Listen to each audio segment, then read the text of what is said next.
हरे कृष्णा, राधे राधे। आज हम कार्तिक मास की संपूर्ण कथा के अंतर्गत अध्याय 10 और 11 का श्रवण करेंगे। तो चलिए बिना देरी किए कथा को शुरू करते हैं। राजा पृथु ने कहा, हे देवर्षि, आपको नमस्कार है। अब कृपा कर आप यह कहिए कि जिस समय भगवान शंकर ने माथे का तेज क्षीर सागर में डाल दिया उस समय क्या हुआ। नारद जी ने कहा, हे राजन, जब शंकर जी ने तेज क्षीर सागर में डाल दिया तो वह शीघ्र ही बालक होकर गंगा सागर के संगम पर बैठकर संसार को भय देने वाला रुदन करने लगा। उसके रुदन से समस्त संसार व्याकुल हो उठा। लोकपाल के मन में भी व्याकुलता हुई। अधिक कहने से क्या है, चराचर चलायमान हो गए।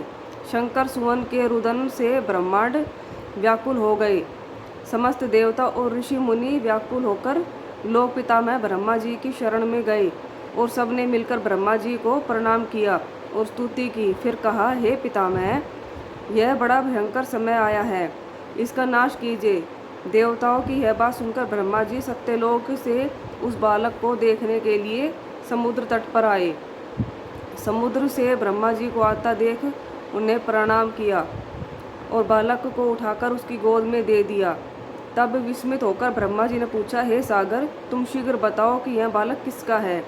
तब समुद्र ने कहा, हे प्रभु, यह तो मैं नहीं जानता, किंतु मुझे इतना अवश्य ज्ञात है कि यह गंगा सागर के संगम पर प्रकट हुआ है। अतः आप इस बालक का जाति कर्म आदि संस्कार कीजिए, इसका जातक फल बताइए।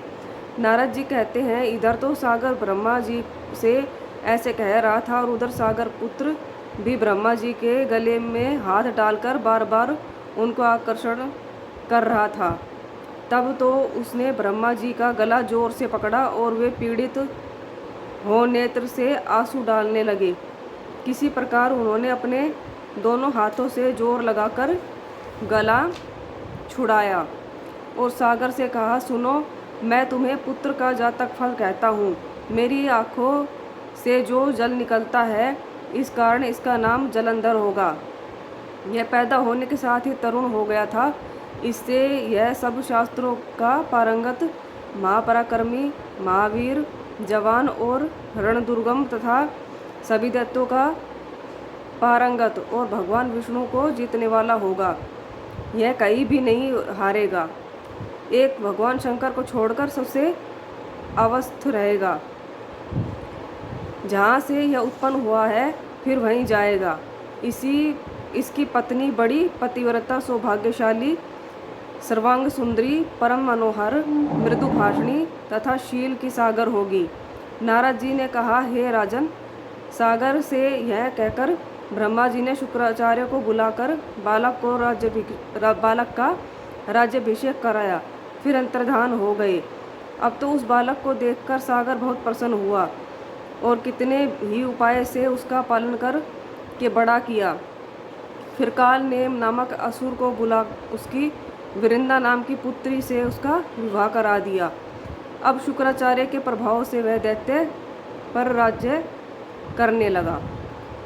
10वें अध्याय की कथा यहीं पर समाप्त होती है। अब हम 11वें अध्याय की कथा का श्रवण करते हैं।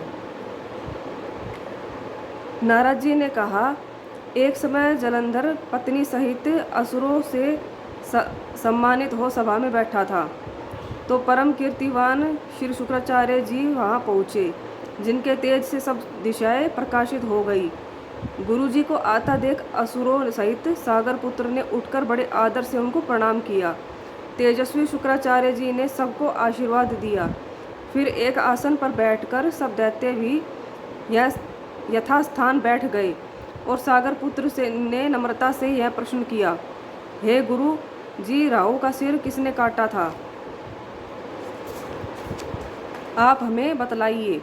इस पर श्री शुक्राचार्य जी ने विरोचन पुत्र हिरण्यकशिपु और उसके धर्मात्मा पौत्र का परिचय देकर देवताओं और असुरों द्वारा समुद्र मंथन को संक्षेप में सब कथा कहकर यह बतलाया कि जब समुद्र से अमृत निकला तो उसे देव रूप से राहु पीने चला। इस पर इंद्र के पक्षपाती भगवान विष्णु ने राहु का सिर काट डाला। यह सुनते ही साथ जलंधर के नेत्र लाल हो आए। उसने बड़ा क्रोध किया। फिर अपने धस्मर नामक दूत को बुलाकर गुरु का कहा हुआ सब वृतांत सुनाया और उसे यह आज्ञा दी, तुम शीघ्र ही इंद्रपुरी में जाकर इंद्र को मेरी शरण में लाओ। धस्मर जलंधर का बड़ा निपुण दूत था। वह शीघ्र ही इंद्र की सुधर्मा नामक सभा में जा पहुंचा और जलंधर के शब्दों में कहा, हे देवताधम, तुमने समुद्र को क्यों मथा और मेरे पिता के सब रत्नों को क्यों ले लिया? ऐसा करके तुमने अच्छा नहीं किया। यदि तू अपना भला चाहता है तो उन सब रत्नों सहित देवताओं के साथ मेरी शरण आ, अन्यथा हे सुराधम, मैं सत्य कहता हूँ तेरी राज्य ध्वंस हो जाएगा। इस पर इंद्र बहुत विस्मित हुआ और कहने लगा, पहले सागर ने मेरे भय से सब पर्वतों को अपनी कुक्षी में क्यों स्थान दिया और मेरे शत्रु दैत्यों की रक्षा की। इसी कारण मैंने उनके सब रत्न हरण किए हैं। मैं भी सत्य कहता हूँ कि मेरा द्रोही सुखी नहीं रह सकता। इंद्र की बात सुनकर वह दूत शीघ्र ही जलंधर के पास आया और सब बातें उसे कह सुनाई, जिन्हें सुनते ही वह दैत्य मारे क्रोध के अपने होठ काटने लगा और देवताओं को जीतने के लिए उसने उद्योग आरंभ किया। फिर तो सब दिशाओं तथा पाताल से करोड़ों दैत्य उसके पास पहुंच गए। शुम्भ निशुम्भ सेनापतियों को साथ लेकर जलंधर इंद्र से युद्ध करने लगा। शीघ्र ही इंद्र के नंदन वन में उसने अपनी विशाल सेना उतार दी। वीरों की शंख ध्वनि और घोर गर्जन से इंद्रपुरी गूंज उठी। अमरावती छोड़ देवता उनसे युद्ध करने लगे। भयानक मारकाट हुई। दोनों पक्षों के आचार्य अपने अपने मृतकों को जिलाने लगे। असुरों के आचार्य गुरु शुक्र अपनी मृत संजीवनी विद्या से और देवगुरु बृहस्पति द्रोणागिरी से औषधि लाकर मुर्दों को जिलाते रहे। इस पर जलंधर ने अपने गुरु शुक्राचार्य जी से क्रुद्ध होकर कहा, मेरे हाथ से मरे हुए देवता भी कैसे जाते हैं? जिलाने वाली विद्या तो सब आपके पास ही है, फिर यह क्या बात है?